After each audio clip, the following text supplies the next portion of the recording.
بسم اللہ الرحمن الرحیم۔ السلام علیکم ورحمۃ اللہ وبرکاتہ۔ سورہ فاتحہ کے شروع میں بتایا گیا تھا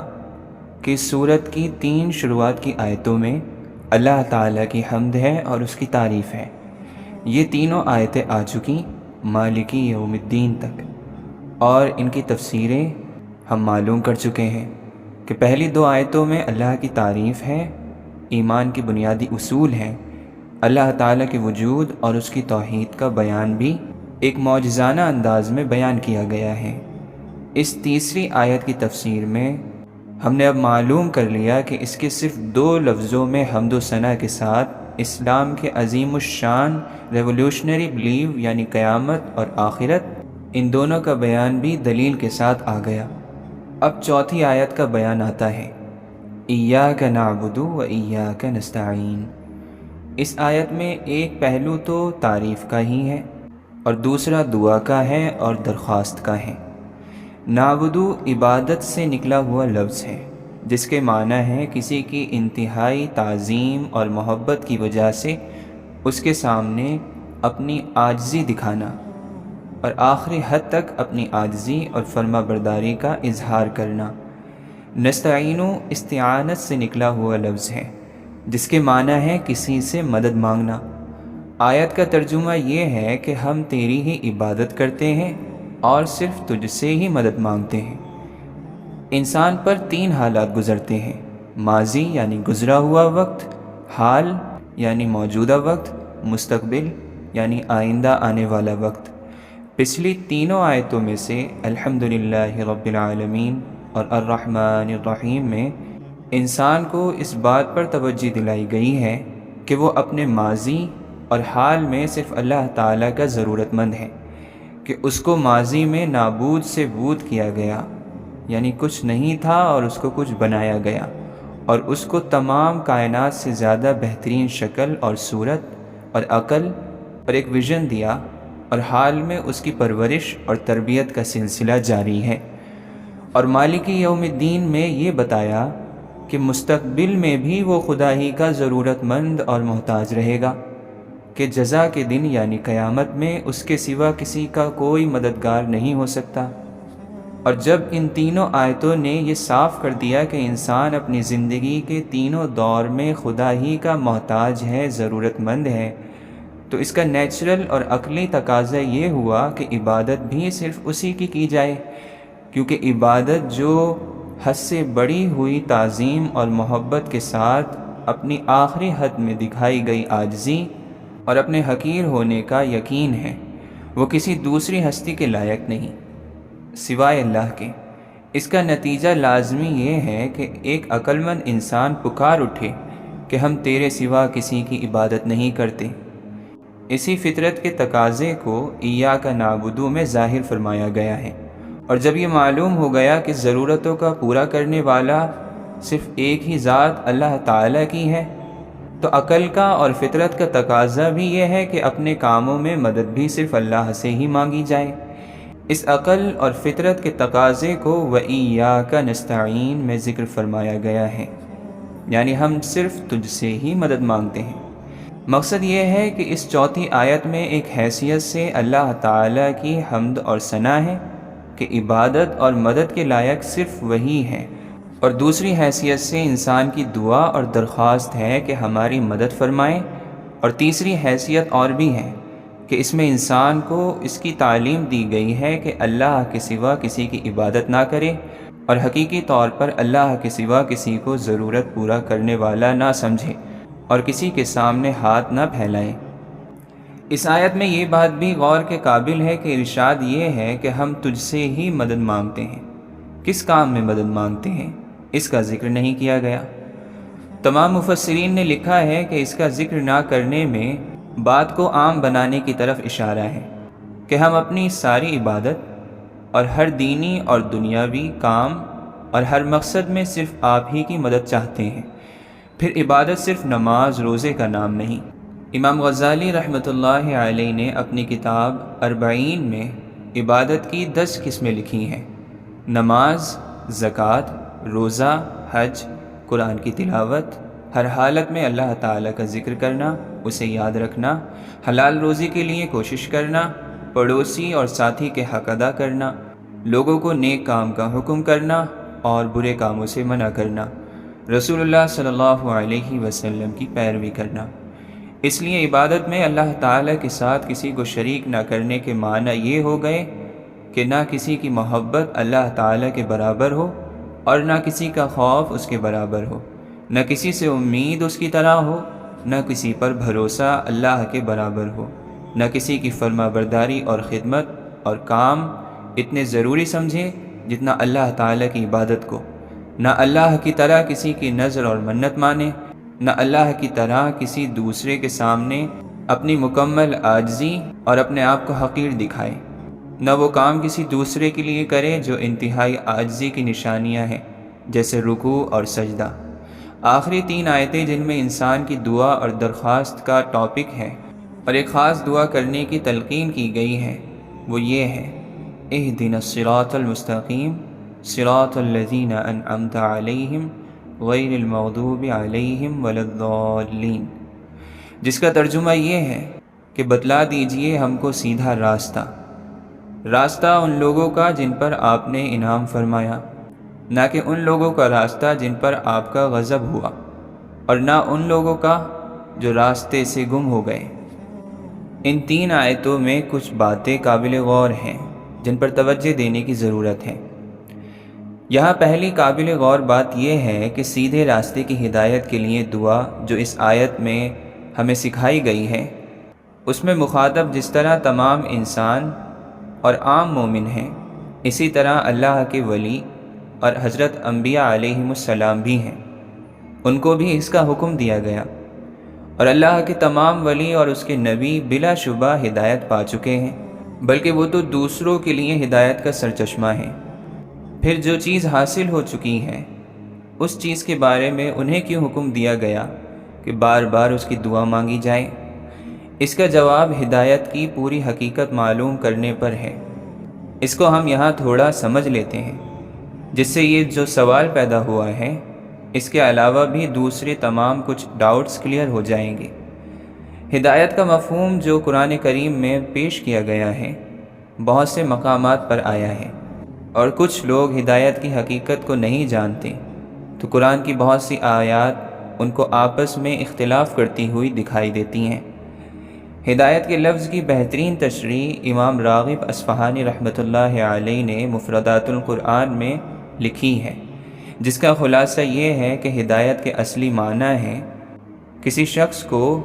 جہاں وہ پہنچنا چاہتا ہے اس منزل کی طرف مہربانی کے ساتھ رہنمائی کرنا اور ہدایت کرنا۔ حقیقی معنی میں صرف اللہ تعالیٰ ہی کا یہ کام ہے، جس کے مختلف درجات ہیں۔ ایک درجہ ہدایت کا عام ہے، جو کائنات اور مخلوقات کی تمام قسموں، جمادات، نباتات، جانوروں وغیرہ کو شامل ہیں۔ یہاں آپ یہ خیال نہ کریں کہ ان بے جان بے شعور چیزوں کو ہدایت سے کیا کام، کیونکہ قرآن کی تعلیمات سے یہ صاف واضح ہے کہ کائنات کی تمام قسمیں اور ان کا ذرہ ذرہ اپنے درجے کے مطابق زندگی اور احساس بھی رکھتا ہے، اور عقل اور شعور بھی۔ یہ دوسری بات ہے کہ یہ زندگی، یہ احساس ہر قسم کی چیز میں کسی میں کم ہے اور کسی میں زیادہ۔ اسی وجہ سے جن چیزوں میں یہ جوہر بہت کم ہے، ان کو بے جان بے شعور سمجھا جاتا ہے اور کہا جاتا ہے۔ اللہ تعالیٰ کے احکام میں بھی ان کے کمزور شعور کا اتنا اثر آیا کہ ان کو احکام کا مکلف ہی نہیں بنایا گیا، ان پر یہ ڈیوٹی ڈالی ہی نہیں گئی۔ اور جس کریشن میں زندگی کے سائنس اور آثار تو بہت زیادہ نمایاں ہیں، مگر عقل اور شعور نمایاں نہیں، ان کو جاندار مگر بے عقل اور شعور کہا جاتا ہے۔ اور جن میں زندگی کے ساتھ عقل اور شعور کے آثار بھی نمایاں نظر آتے ہیں، ان کو ذوی العقول کہا جاتا ہے، یعنی عقل رکھنے والے۔ اور اسی اوپر نیچے کے درجات یعنی لیولز کی وجہ سے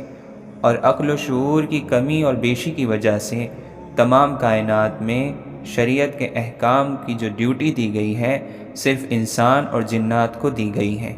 کہ ان میں عقل اور شعور بھی مکمل ہے۔ مگر اس کا مطلب یہ بالکل نہیں کہ دوسری قسموں میں زندگی، احساس، عقل اور شعور بالکل ہے ہی نہیں، کیونکہ اللہ تعالیٰ کا ارشاد ہے وَإِن مِّن شَيْءٍ إِلَّا يُسَبِّحُ بِحَمْدِهِ وَلَكِن لَّا تَفْقَهُونَ تَسْبِيحَهُ، یعنی کوئی چیز ایسی نہیں جو تعریف کے ساتھ اس کی پاکی بیان نہ کرتی ہو، لیکن تم لوگ ان کی پاکی بیان کرنے کو سمجھتے نہیں ہو۔ اور سورہ نور میں ارشاد ہے أَلَمْ تَرَ أَنَّ اللَّهَ يُسَبِّحُ لَهُ مَن فِي السَّمَاوَاتِ وَالْأَرْضِ وَالطَّيْرُ صَافَّاتٍ كُلٌّ قَدْ عَلِمَ صَلَاتَهُ وَتَسْبِيحَهُ وَاللَّهُ عَلِيمٌ بِمَا يَفْعَلُونَ، یعنی کیا تجھ کو معلوم نہیں ہوا کہ اللہ تعالیٰ کی پاکی بیان کرتے ہیں سب جو کچھ آسمانوں اور زمین میں مخلوق موجود ہیں، اور بالخصوص پرندے جو پر پھیلائے ہوئے اڑتے پھرتے ہیں، سب کو اپنی اپنی دعا اور تسبیح معلوم ہے، اور اللہ تعالیٰ کو ان لوگوں کے سب کام کا پورا علم ہے۔ ظاہر ہے کہ اللہ تعالیٰ کی تعریف اور اس کی حمد اور اس کی پاکی بیان کرنا اللہ تعالیٰ کی معرفت یعنی اس کو پہچاننے پر ڈیپینڈ کرتی ہے، اور یہ بھی ظاہر ہے کہ اللہ تعالیٰ کی پہچان ہی سب سے بڑا علم ہے، اور یہ علم عقل اور شعور کے بغیر آ ہی نہیں سکتا۔ اس لیے ان آیات سے ثابت ہوا کہ تمام کائنات کے اندر روح اور زندگی بھی ہیں، ادراک بھی ہے، احساس بھی، عقل اور شعور بھی، مگر بعض کائنات میں یہ جوہر، یہ چیز اتنی کم اور چھپی ہوئی ہے کہ عام دیکھنے والوں کو اس کا احساس نہیں ہوتا، اس لیے عام طور پر ان کو بے جان یا بے عقل کہا جاتا ہے، اور اس بنا پر ان کو شریعت کے احکام کی ڈیوٹی نہیں دی گئی، ان کو اس کا مکلف نہیں بنایا گیا۔ قرآن کا یہ فیصلہ اس وقت کا ہے جب دنیا میں نہ کہیں کوئی فلسفی تھا، نہ کوئی فلسفہ بنا ہوا تھا۔ بعد میں آنے والے فلاسفرز نے بھی اپنے اپنے وقت میں اس بات کی تصدیق کی، اس کو مانا۔ قدیم فلسفی میں بھی اس خیال کے کچھ لوگ گزرے ہیں، اور جدید فلسفی اور اہل سائنس نے تو پوری وضاحت کے ساتھ اس کو ثابت کیا ہے۔ مقصد یہ ہے کہ اللہ کی طرف سے بھیجی ہوئی ہدایتوں میں سے یہ پہلا درجہ ہے، اور اس میں تمام مخلوق، جمادات، نباتات، جانور، انسان اور جنات سب شامل ہیں۔ اسی عام ہدایت کا ذکر قرآن کریم کی آیت اعطیٰ کل شیء خلقہ ثم ہدیٰ، ہم نے ہر چیز کو اس کی پیدائش دی، اس کی بناوٹ دی، پھر ان کو ایک راستہ دکھا دیا، اس میں فرمایا گیا، یعنی اللہ تعالی نے ہر چیز کو اس کی خلقت عطا فرمائی، پھر اس خلقت کے مناسب اس کو ہدایت دے دی، اور یہی مضمون سورہ اعلیٰ میں ہے۔ ان الفاظ میں ارشاد ہوا سبح اسم ربک الاعلی الذی خلق فسوی والذی قدر فہدی، یعنی آپ اپنے پروردگار عالی شان کی تسبیح کیجیے جس نے ساری مخلوقات کو بنایا، پھر ٹھیک بنایا، اور جس نے تجویز کیا، پھر راستہ بتایا، یعنی جس نے تمام مخلوقات کے لیے خاص خاص مزاج اور ان کے نیچرز رکھے، اور خاص خاص ان کی سروسز یعنی خدمت تجویز فرما کر ہر ایک کو اس کے مناسب ہدایت کر دی۔ اسی کامن ہدایت کا نتیجہ ہے کہ کائنات عالم کے تمام قسمیں اپنا اپنا مقررہ فرض نہایت سلیقے سے ادا کر رہی ہیں۔ جو چیز جس کام کے لیے بنا دی ہے وہ اس کو ایسی خوبی کے ساتھ ادا کر رہی ہے کہ عقل حیران رہ جاتی ہے۔ زبان سے نکلی ہوئی آواز کے معنی کو ناک نہیں پہچان سکتی، نہ آنکھ، حالانکہ یہ زبان سے زیادہ قریب ہیں۔ اس آواز کو پہچاننے کا فریضہ اللہ تعالی نے کانوں کو دیا ہے، وہی زبان کی بات کو لیتے ہیں اور اس کو پہچانتے ہیں اور سمجھتے ہیں۔ اسی طرح کانوں سے دیکھنے یا سونگھنے کا کام نہیں لیا جا سکتا، ناک سے دیکھنے یا سننے کا کام نہیں لیا جا سکتا۔ سورہ مریم میں اسی ٹاپک کو ان الفاظ میں بیان فرمایا گیا ہے وَإِن كُلُّ مَن فِي السَّمَاوَاتِ وَالْأَرْضِ إِلَّا آتِ الرَّحْمَنِ عَبْدًا، یعنی کوئی نہیں آسمان اور زمین میں جو نہ آئے رحمان کا بندہ ہو کر۔ اب آتی ہے دوسرے درجے کی ہدایت۔ پہلی ہدایت عامہ یعنی کامن ہدایت کے مقابلے میں یہ خاص ہے، یعنی صرف ان چیزوں کے ساتھ مخصوص ہے جو عام طور پر ذوی العقول کہلاتی ہیں، یعنی عقل رکھنے والی، انسان اور جنات۔ یہ ہدایت انبیاء اور آسمانی کتابوں کے ذریعے ہر انسان کو پہنچتی ہے، پھر کوئی اس کو قبول کر کے مومن اور مسلم ہو جاتا ہے، کوئی اس کو رد کر کے ڈینائی کر کے کافر ٹھہرتا ہے۔ تیسرا لیول اور درجہ ہدایت کا اس سے بھی زیادہ خاص ہے کہ صرف مومنین اور پرہیزگاروں کے ساتھ خاص ہے۔ یہ ہدایت بھی پہلی والی ہدایت کی طرح بلا واسطہ کسی کو بیچ میں نہ لا کر انسان پر اللہ تعالیٰ خود فائز کرتا ہے۔ اس ہدایت کا دوسرا نام توفیق ہے، یعنی ایسے اسباب اور حالات پیدا کر دینا کہ قرآنی ہدایات کا قبول کرنا اور ان پر عمل کرنا آسان ہو جائے،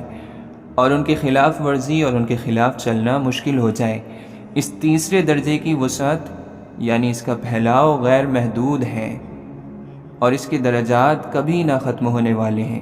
یہی درجہ انسان کی ترقی کا میدان ہے۔ نیک اعمال کے ساتھ ساتھ اس درجہ ہدایت میں بڑھوتری ہوتی رہتی ہے۔ قرآن کریم کی بہت سی آیات میں اس زیادتی کا ذکر ہے۔ مثال کے طور پر والذین اہتدوا زادہم ھدی ومن یؤمن باللہ یہدی قلبہ، جو شخص اس پر ایمان لائے اس کے دل کو ہدایت کر دیتے ہیں۔ الذین جاہدوا فینا لنہدینہم سبلنا، جو لوگ ہمارے راستے میں کوشش کرتے ہیں ہم ان کو اپنے راستوں کی اور زیادہ ہدایت کر دیتے ہیں۔ یہی وہ میدان ہے جہاں ہر بڑے سے بڑا نبی اور رسول اور اللہ کا ولی آخری عمر تک ہدایت کی زیادتی اور توفیق کے طلبگار رہتے ہیں۔ درجات ہدایت یعنی ہدایت کے لیولز کی اس ایکسپلینیشن سے آپ نے سمجھ لیا ہوگا کہ ہدایت ایک ایسی چیز ہے جو سب کو حاصل بھی ہے، اور اس کے اونچے اور بلند درجات حاصل کرنا بڑے سے بڑے انسان کے لیے ضروری ہے۔ اس لیے سورہ فاتحہ کی اہم ترین دعا ہدایت کو قرار دیا گیا، جو ایک ادنا مومن کے لیے بھی ضروری ہے اور مناسب ہے، اور بڑے سے بڑے رسول اور ولی کے لیے بھی اتنی ہی اہم ہے۔ یہی وجہ ہے کہ حضرت صلی اللہ علیہ وسلم کی آخری عمر میں سورہ فتح کے اندر فتح مکہ کے فائدے اور اس کے پھل اور اس کے بینیفٹس بتلاتے ہوئے یہ بھی ارشاد ہوا وَيَهْدِيَكَ صِرَاطًا مُسْتَقِيمًا، یعنی مکہ مکرمہ اس لیے آپ صلی اللہ علیہ وسلم کے ہاتھوں فتح کرایا گیا تاکہ آپ صلی اللہ علیہ وسلم کو سیدھے راستے کی ہدایت ہو۔ ظاہر ہے کہ سید الانبیاء صلی اللہ علیہ وسلم پہلے سے نہ صرف ہدایت یافتہ بلکہ دوسروں کے لیے بھی ہدایت کا مجسم تھے۔ پھر اس موقع پر آپ صلی اللہ علیہ وسلم کو ہدایت ہونے کے اس کے سوا کوئی معنی نہیں ہو سکتے کہ ہدایت کا کوئی بہت اونچا مرتبہ اور مقام آپ کو اس وقت حاصل ہوا۔ ہدایت کی اس تشریح سے آپ کے لیے قرآن کی سمجھنے میں بہت سے فائدے حاصل ہوں گے۔ اول تو یہ کہ قرآن میں کہیں تو ہدایت کو ہر مومن اور کافر کے لیے بلکہ پوری مخلوق کے لیے عام طور پر فرمایا گیا،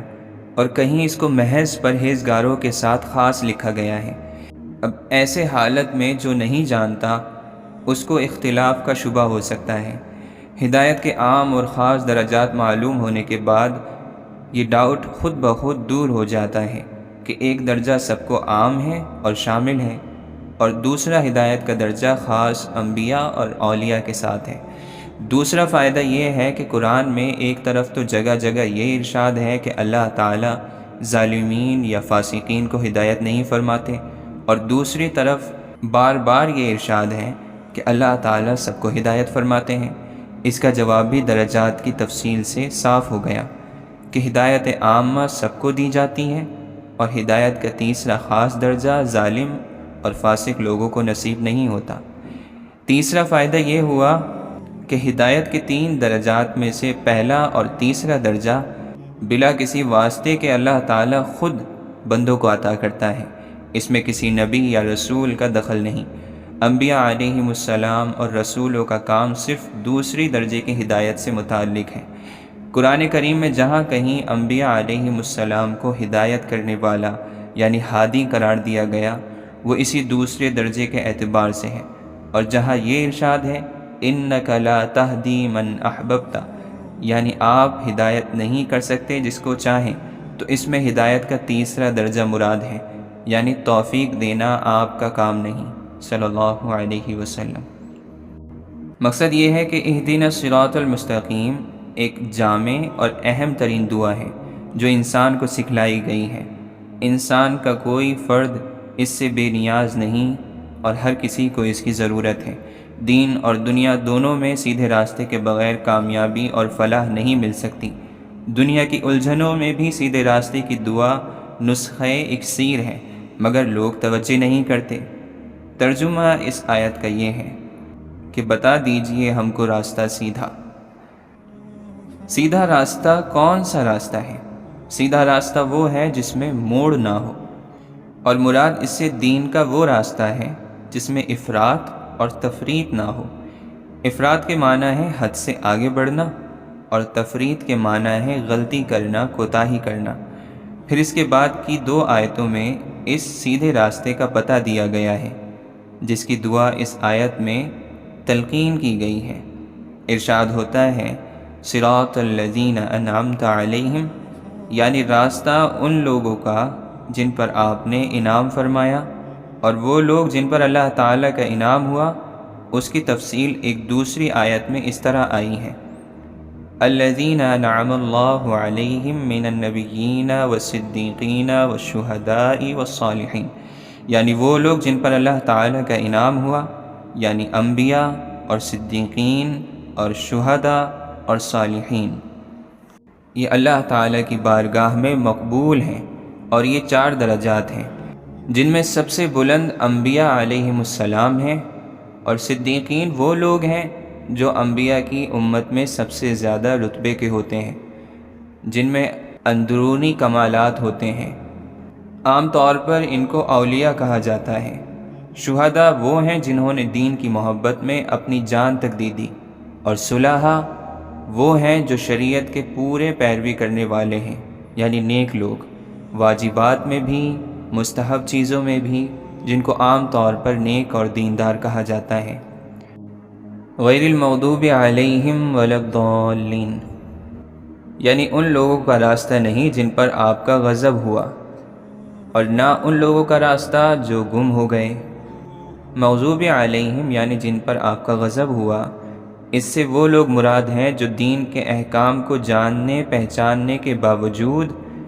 شرارت اور اپنے نفس کی وجہ سے ان کی خلاف ورزی کرتے ہیں، یا دوسرے لفظوں میں اللہ کے احکام پر عمل میں کوتاہی کرتے ہیں، جیسے عام طور پر یہود کا حال تھا کہ دنیا کی ذلیل خواہشوں کی خاطر دین کو قربان کرتے اور انبیاء کی توہین کرتے تھے۔ اور ضالین یعنی گمراہوں سے مراد وہ لوگ ہیں جو جانتے نہیں اور جہالت کی وجہ سے دین کے معاملے میں غلط راستے پر پڑ گئے، اور دین کی مقررہ حدود سے نکل کر افراط اور حد سے زیادہ بڑھ جانے میں مبتلا ہو گئے،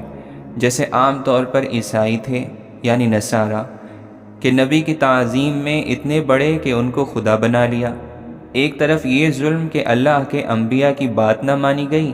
انہیں قتل کرنے سے گریز نہ کیا گیا، اور دوسری طرف یہ زیادتی کہ ان کو خدا بنا لیا جائے۔ اس آیت کا جو مطلب حاصل ہوا وہ یہ ہے کہ ہم وہ راستہ نہیں چاہتے جو نفس کی خواہشوں کی پیروی کرے، بد عمل ہو اور دین میں تفریط کرنے والوں کا ہو، اور نہ وہ راستہ چاہتے ہیں جو جاہل، گمراہ اور دین میں حد سے بڑھ جانے والوں کا ہو، بلکہ ان کے درمیان کا سیدھا راستہ چاہتے ہیں جس میں نہ افراط ہو نہ تفریط ہو، اور جو لالچ، شہوت اور نفس کی خواہشوں کی پیروی سے، نیز شک سے، ڈاؤٹ سے اور غلط عقیدوں سے پاک ہو۔ سورہ فاتحہ کی 7 آیات کی تفسیر اب مکمل ہو گئی۔ اس پوری سورت کا خلاصہ اور حاصل مطلب یہ دعا ہے کہ یا اللہ ہمیں سیدھے راستے کی ہدایت فرما، اور چونکہ دنیا میں صراط مستقیم یعنی سیدھے راستے کا پہچاننا ہی سب سے بڑا علم اور بڑی کامیابی ہے، اور اسی کے پہچان میں غلطی ہونے سے دنیا کی قومیں تباہ ہوتی ہیں، ورنہ اللہ کی طلب رکھنے والے اور اس کے لیے کوششیں کرنے والوں کی کفار کی قوم میں بھی کوئی کمی نہیں۔ اسی لیے قرآن نے سیدھے راستے کو پوری صفائی کے ساتھ اور وضاحت کے ساتھ دونوں طرح سے سمجھا دیا۔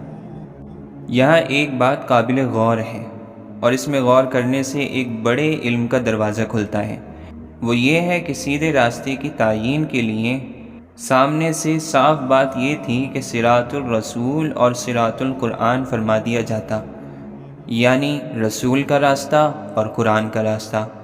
جو مختصر بھی تھا اور صاف بھی، کیونکہ پورا قرآن حقیقت میں صراط مستقیم یعنی سیدھے راستے کی تشریح ہے، اور پوری تعلیمات رسول صلی اللہ علیہ وسلم اسی کی تفصیل۔